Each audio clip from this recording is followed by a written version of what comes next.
Le sujet soulevé par nos confrères de Gabon Mail Info mérite mieux qu'un simple constat. Il appelle à une clarification ferme, une mise au point institutionnelle et surtout des sanctions exemplaires. Car derrière la banalisation de la délivrance des certificats médicaux se cache une dérive grave, celle du passe-droit érigé en pratique tolérée. Un certificat médical n'est pas un papier de complaisance. Il engage la responsabilité pénale et professionnelle du praticien.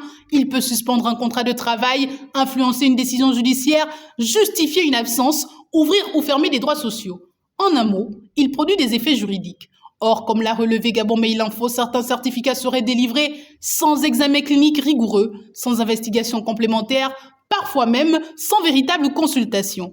Un formulaire, une signature, un cachet, la médecine réduite à une procédure administrative. Cette dérive est loin d'être anodine. Elle décrédibilise la profession médicale et affaiblit l'autorité des documents qu'elle produit. Le problème n'est pas seulement technique, il est moral et institutionnel. Lorsque les certificats sont obtenus par relation, par pression ou contre rémunération indue, c'est la notion même d'équité qui vacille. Le passe-droit, dans ce contexte, ne favorise pas seulement un individu, il pénalise tous les autres. Celui qui respecte les règles se retrouve lésé face à celui qui contourne le système. À terme, ce sont les institutions qui en paient le prix. Employeurs, tribunaux, administrations finissent par douter de la valeur du certificat médical. Le soupçon s'installe, la confiance s'effrite.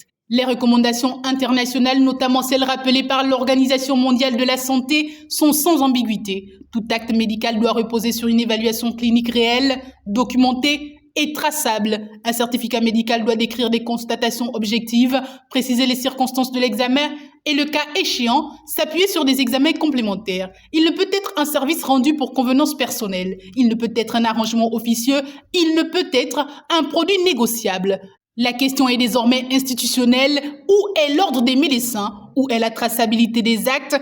Où sont les mécanismes disciplinaires? Si les praticiens s'adonnent à des pratiques frauduleuses, ils doivent être identifiés et sanctionnés. Non pour stigmatiser une profession qui, dans sa majorité, exerce avec conscience, mais pour préserver l'intégrité de ceux qui respectent leur serment. Un système de santé ne tient pas seulement par ses infrastructures ou ses équipements, il tient par la crédibilité de ses actes. Tolérer la complaisance dans la délivrance des certificats médicaux, c'est accepter que la vérité médicale devienne négociable, et dans une république qui prétend se réformer, ce serait un aveu de faiblesse.